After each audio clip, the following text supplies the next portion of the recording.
A lot of gamers out there have been playing Modern Warfare 2 constantly since the day it was released. Most of them have gotten really good at it too.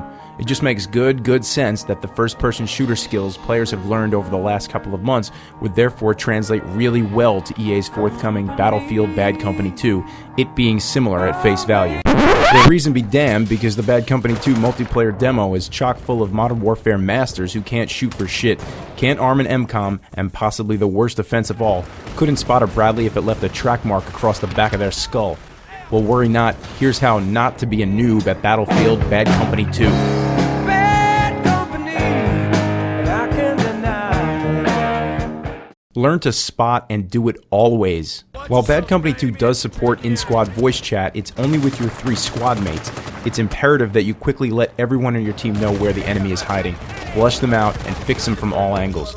Do this by placing your sight on opposing player and pressing the back or select button. Yeah, that button. We know it's not normally reserved for gameplay, and its usual job is to pause, bring up a menu, and sometimes even go back or select something. But just press it. You hear your character saying, "There's a douchebag hiding in the rocks with a radioactive Twinkie," or something similar? That audio cue is accompanied by a small, bright red arrow above your enemy's head. This indicator also appears on screen for all of your teammates for a limited time, allowing them to turn their sights to the enemy and start blasting away in concert with you. Congratulations, you just contributed far more than you ever did playing Battlefield before. Now do this all the freaking time, even if it means practicing daily finger yoga to prevent your left thumb from coming off of the left stick. It's that important. Know your role. I'm a sniper, I'm a sniper, I'm a sniper. No, you're not a sniper. The closest thing to being a sniper in Bad Company 2 is the Recon class. Yeah, it looks like you're a sniper. You've got a high-powered rifle with a high-powered zoom and a sick-ass ghillie suit to hide in the brush, but there's more than that. In fact, there's more to each class than what the title lets on. You need to know how to use all of them properly, and don't try to do stuff that's too far outside the strengths of your class. Yeah, it's a no-brainer, but you'd be surprised how many times people whine, "How do I get the machine gun? There's no heavy class on my screen." Here's what you need to know. Assault. Shoot people in short bursts at medium to long distances. Use your grenade launcher when bad guys bunch up. Refill your teammates' supplies if you hear them ask for it. It's not fucking ambient noise. They need more ammo to kill bad guys, and they'll say so when they're running low. You give it to them. Engineer. Hide most of the time, engage enemies at short range in short bursts. Hide some more, pop out and send an RPG at the side or back of a tank or other armored vehicle. If a friendly vehicle is nearby, help them out by magically repairing it with your impact wrench thing. Medic. Throw medipacks on the ground near buddies to heal them. Hit dead guys who look like lightning bolts on your HUD with the defibrillator to revive them and gain back reinforcement tickets. Most importantly, stand your ground and light motherfuckers up with your machine gun. Firing your machine gun in sustained bursts will actually cause you to gain accuracy. Recon. Shoot people from far away while hiding. Run up to tanks and plant explosives on them. Calmly run in the opposite direction when encountered by anyone who's not holding their dick. Don't be a pussy, but don't waste tickets either. In Modern Warfare, you can be a pussy and get away with it. Much of the time, even the good players are camping behind a refrigerator or in a bathroom stall. Conversely, there's really very little downside for shit players to run out with guns blazing. If you get shot and killed, you come back in a couple of seconds with full ammo and re-enter the meat grinder. Chances are that someone on your team will get hot and order up a tactical nuke, meaning that you win and you got to eat a bowl of Lucky Charms. But not so for Bad Company 2.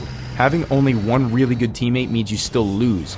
Battlefield is more like the electric slide than a breakdance. Your teammates need you to balance cowering like a little pussy with running out into the open and taking ground or objectives when necessary.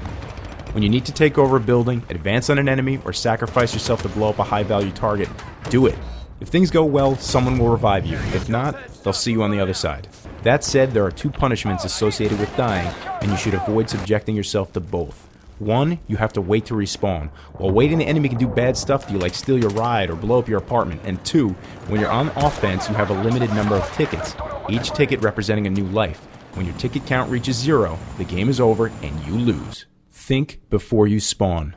After dying, you can either respawn at your current base or on, yes, literally on one of your squad mates. Before selecting your birthplace, check it out. Is there a brand new tank gleaming in the desert sun at your base?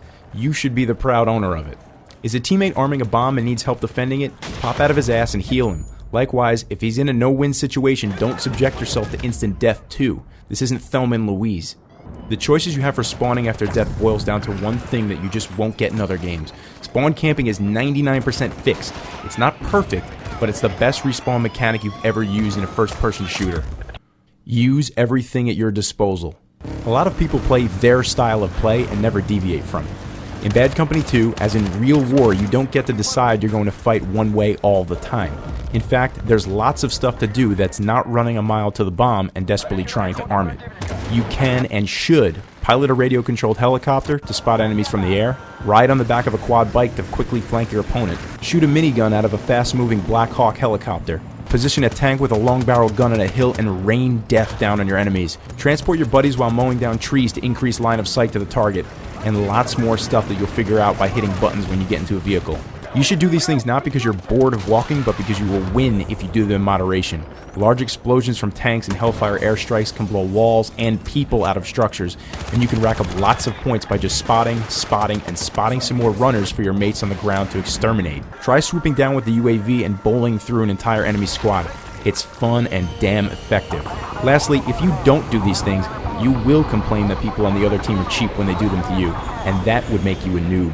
Yes, the UAV is a radio-controlled helicopter. You've probably seen UAVs in other games, movies, or since the US has been fighting 2 wars for the last 8 years in real life. You may not have seen one that looks like a mini Apache helicopter. This one does. Get used to it. To pilot the UAV, find the computer monitor with the anti-glare hood over it near your base. On Xbox 360, the left trigger and button make it ascend and descend. The right trigger calls in a Hellfire strike. Hold the reticle over your target until it's good and dead, and the right button fires a machine gun which is effective in short range and long bursts if you lead your prey. Don't forget to spot, avoid enemy fire and hard objects, and yes, you can blow up an airborne Apache helicopter using the UAV.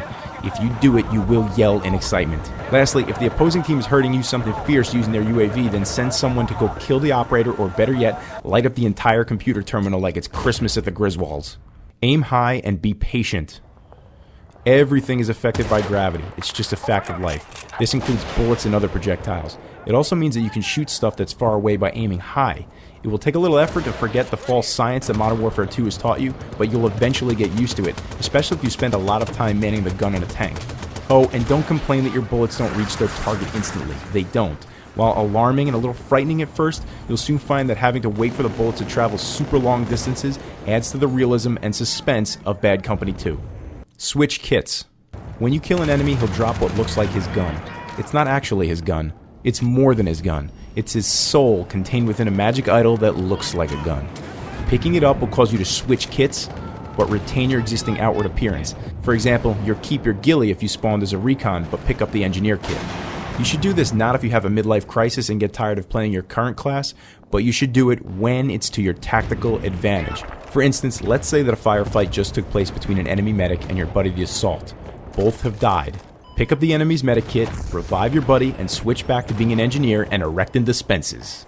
Think devilishly and pick up fallen kits when it makes sense. What else? Use the back button for other things too. Now you know that the back button is used to spot and how important it is.